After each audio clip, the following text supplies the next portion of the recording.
Should you get collectible gold coins or collectible silver coins? What are the pros and cons? And is one truly better over the other? I believe so, and we will go over that coming up. Fake it till you make it, Jerome. Only a few more months before Jamie Dimon buys you up. Fake it till you make it. Our banking system has never been stronger. Our banking system has never been stronger. Sir, there is an Abe Lincoln on the phone. He wants to discuss the state of the economy. Well, don't just stand there and keep the president waiting. Put him through to... I'll take you to my office. Hey everyone, welcome to Campbell's Coins. Is there a better coin to collect? I think so. Is one metal better than the other? I believe so too. But today we're only looking at this comparison in terms of bang for your buck, not necessarily looking at if gold is better than silver. I believe silver is a better metal compared to gold, and I've covered the reasons why very extensively in past videos.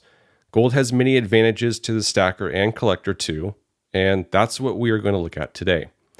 I'm located in the United States, and my knowledge is predominantly with American coinage. Here's the last caveat. When discussing collectible coins, these two words conjure up different meanings for different folks. When I discuss collectible coins, I'm talking about coins produced by the US Mint prior to 1964.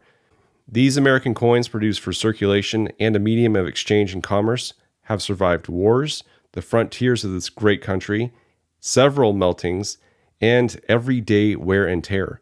What's also amazing is the United States didn't just have one mint producing coins.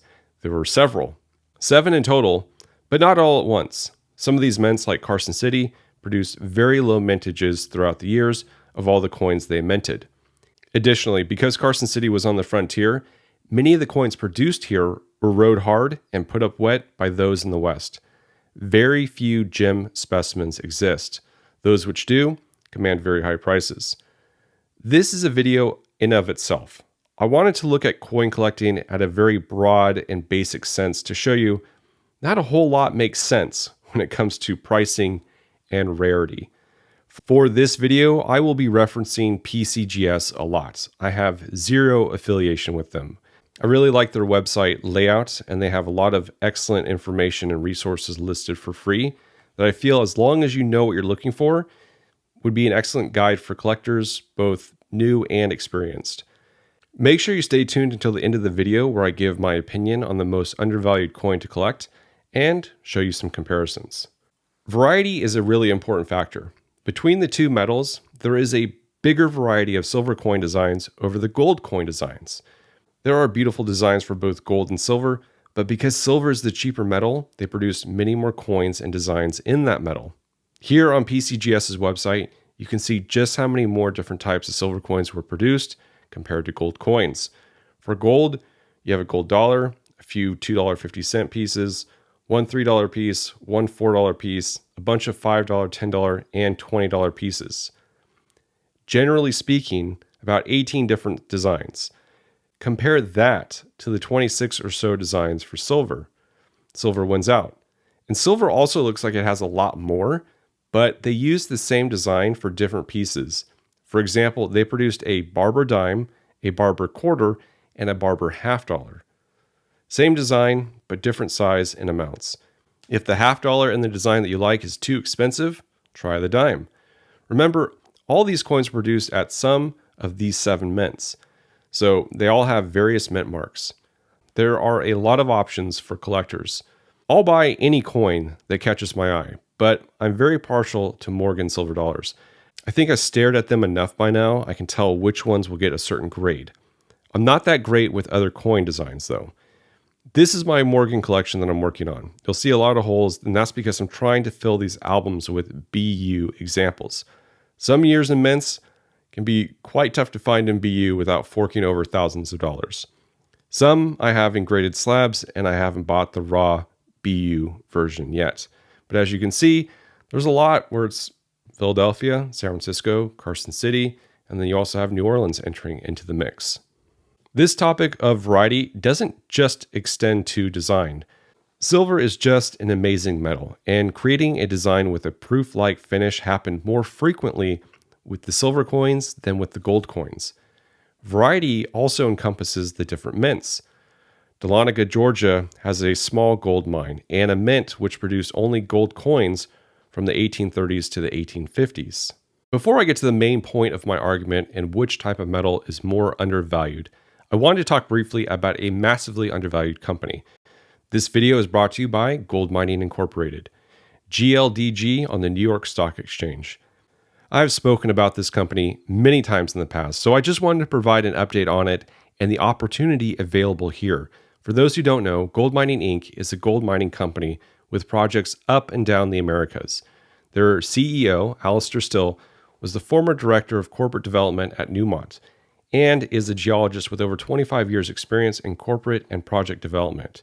He has a habit of taking standard gold projects and greatly advancing them, notably with Goldcore, Placer Dome, and Kinross.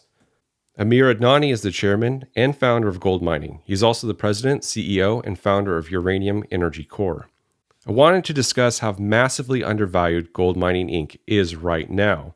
They have a market cap of around $155 million. On their balance sheet, they hold 20 million shares of Gold Royalty Corp. Worth around $36 million. This position with Gold Royalty is generating dividend income for Gold Mining Inc. Gold Mining also holds an 80% position in another gold mining company, US Gold Mining, a subsidiary of Gold Mining Inc. This position is worth $112 million. Why am I throwing these numbers out? I'm going to break it down more to show you just how undervalued Gold Mining Inc. is, especially when compared to other companies. If you take their market cap of $155 million and subtract the shares they hold in these two other companies, $32 million and $122 million, you're left with $7 million. $7 million is what investors are valuing Gold Mining Inc. But what does Gold Mining Inc. hold? And does this $7 million valuation make sense?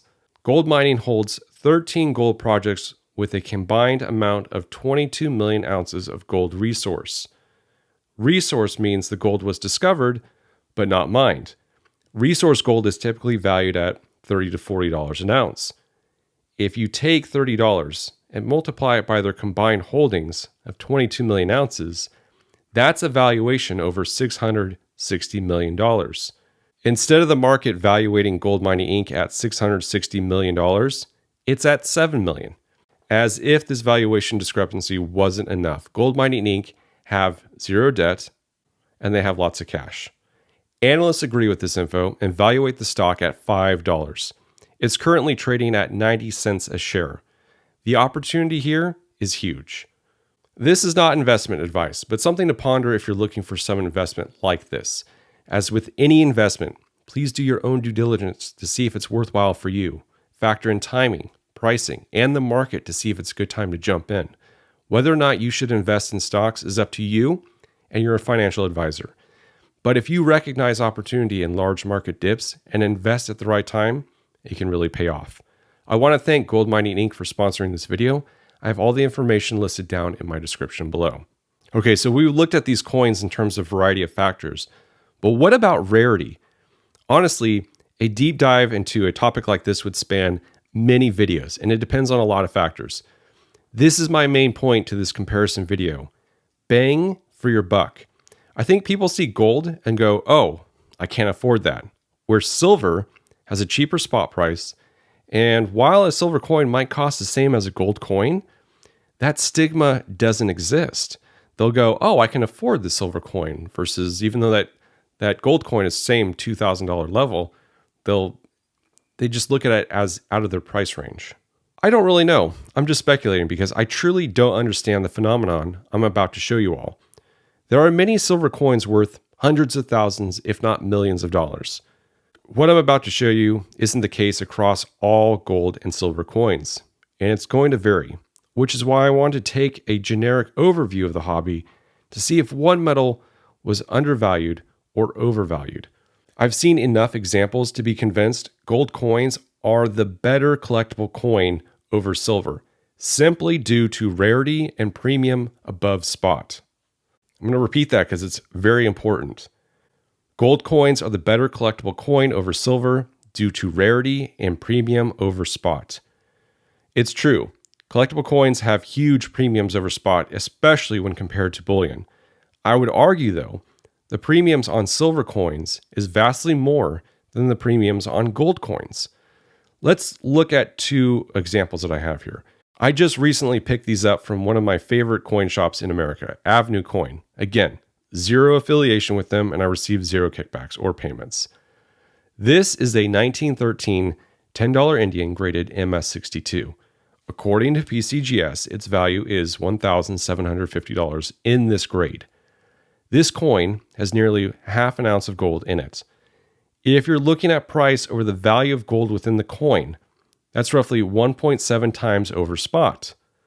Let's look at this 1893 Carson City Morgan dollar. Clearly, not the best of shape. It looks like it went through one too many brothels. According to PCGS, its value is $550 in this very low grade.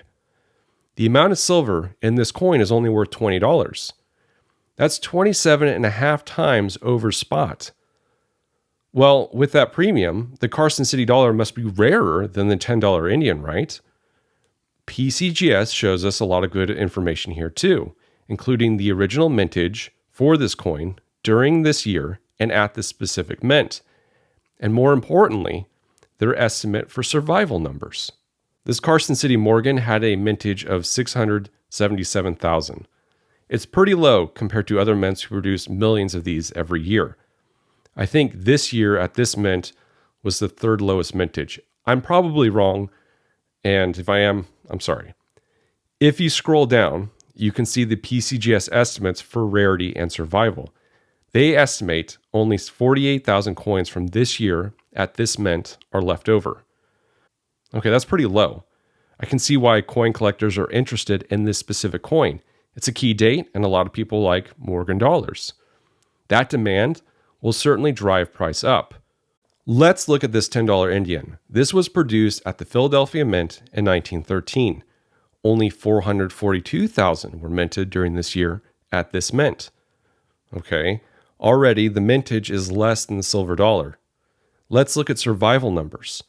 PCGS estimates only 17,250 coins have survived, with an estimated 11,500 in grades MS60 or higher. Both the mintage and survival numbers for this $10 gold coin are much lower than this key date Morgan.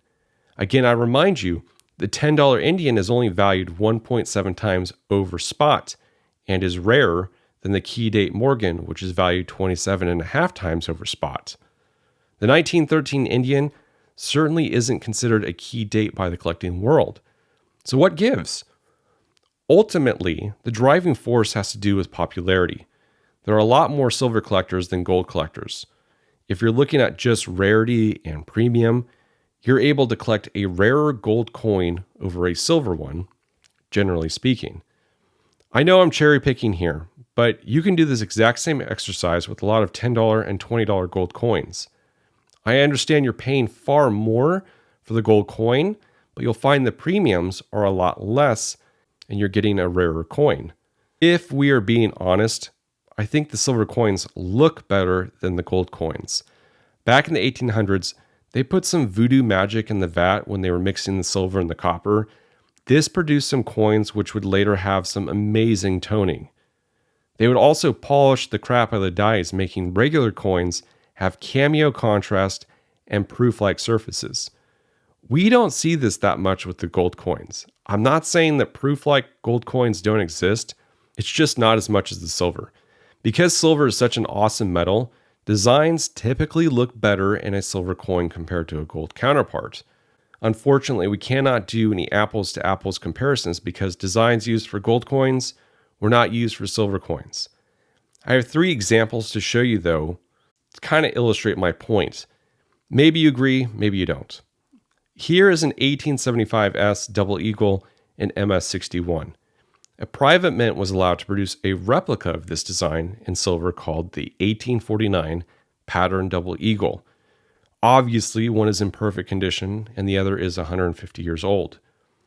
Here is a 1939D Mercury dime in MS64 full bands. And here is a US Mint commemorative Mercury dime gold reproduction and perfect grade.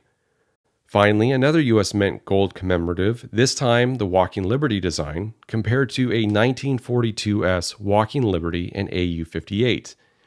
It really depends on the design. Some designs I like in gold, and some I like in silver. Which do you like best from these examples? Let us know down in the comments. You should collect whatever you like. I just want to illustrate how undervalued rare gold coins were to key date silver coins, and why I feel that they are the better buy. Let me know what you think. If you're wondering which is the best gold coin to collect, well, you're just going to have to stay tuned for that video. Your time is your most precious asset, and I appreciate you spending it here with me. Thank you all for watching. This is Campbell's Coins, and that is my 2 cents.